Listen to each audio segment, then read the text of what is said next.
something's locking up my throat. You're only growing more useful or more useless. The undercurrent of older people at work is fear of becoming useless. I have evidence from an intake call earlier today with a hiring manager who wants fresh grads, new ideas, rather than someone who's been working for 10 or 20 years who just want to maintain.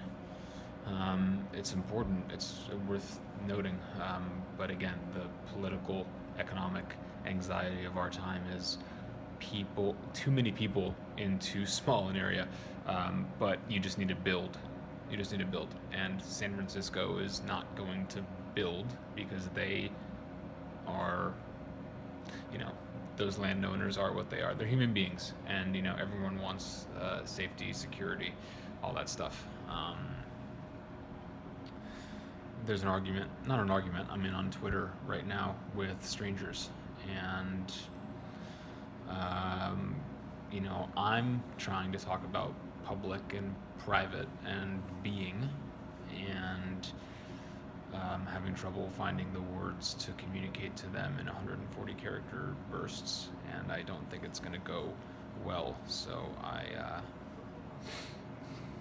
I did reach out and touch a hater, someone who sent a tweet saying, "Oh my God, Jeff," in that thread. And I reached out and said, "Dude, I'm just out here trying my best. We're both, I'm another human being out here in the abyss with a heartbeat, trying to get through the day, to get through this thing called life, to make it to this planet and survive it. And, I'm just betting 1,000,000% on me and on putting this out there and having this be the thing. Just being obnoxiously self-aware, letting myself be hated, put myself out there and let them hate me, because that's going to make the difference, 1, 2, 5, 10, 20, 30 years down the line. That you first got to be hated. Don't they say they ignore you, then they hate you, then something, then you win. So yeah, now I've mastered my voice and my language, and I have no qualms sending an @reply. I just don't at all. He can block me. I've lived this long without reading him, and I'd be fine without reading him. Can always go back to Beckett. Can always go back to the greats. Can always go back. Can always go back. Can always go back. I am not afraid of losing anybody.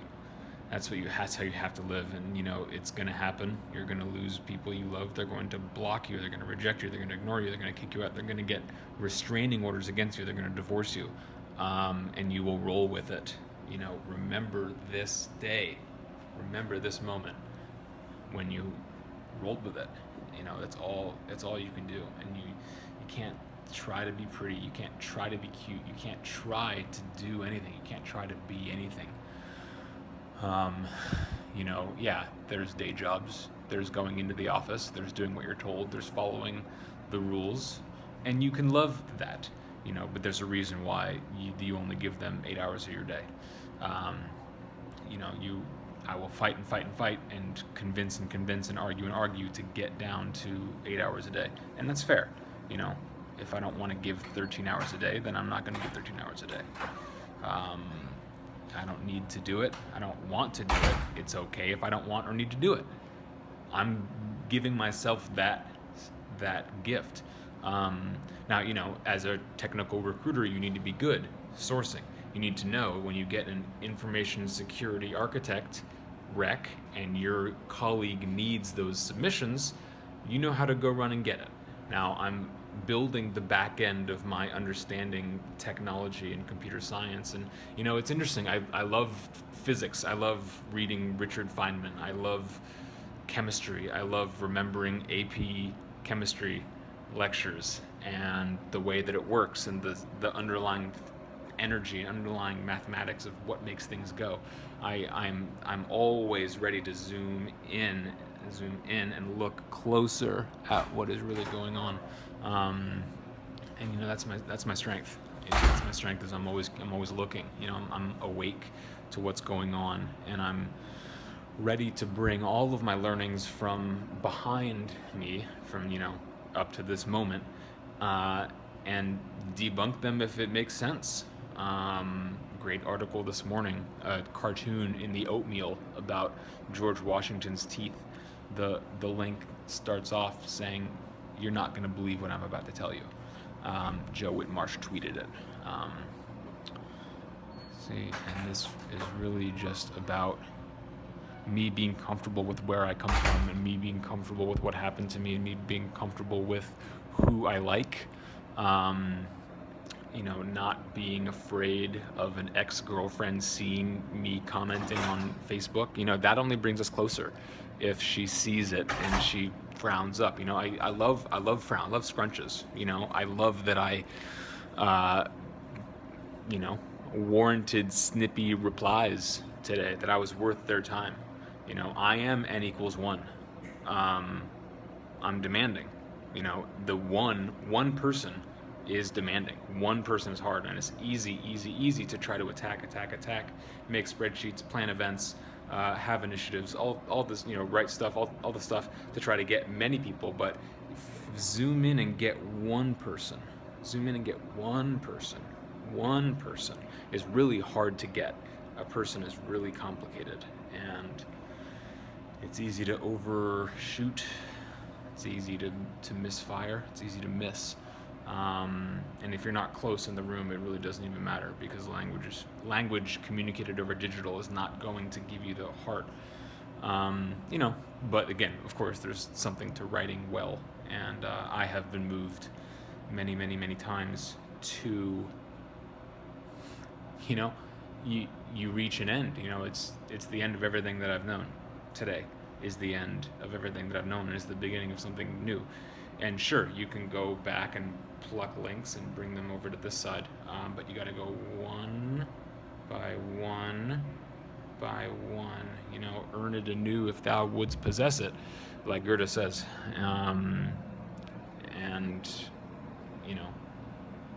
I love my influences. I love being. I love life. And I have no enemies. Every person is a friend I haven't met yet. Every person is a person I have not made common ground with yet. I'm about 10-15 years behind Gary Vaynerchuk. I love Gary. He's a friend of mine. We haven't talked recently, but he's a friend of mine. And I get to own that friendship, just like someone owns their marriage, or just like someone owns a friendship. It exists between you two, yes, but you also get to have it yourself. You also get to hold it yourself, and it's a component part of you, and you own the component parts of you. So that's my rant, 8 minutes, 30 seconds. I care a lot about you. And it doesn't matter which you are. I care about you. I hope if one person could change the way they think about reading on their phone and writing on their phone, and just who that person is on the other end, and respecting the fact that people are sensitive, people are easy to break, people are soft in the middle, people are totally self-conscious, people are totally self-doubting, people are totally self-devouring. If I can make someone feel bad for making someone else feel bad, that's a win for us all. Feeling bad is the way. I anticipate I'm going to feel bad a lot in the next 5 years. So be it, right? There's nothing else to do on earth except keep pushing for more time on earth. There's nothing else to do.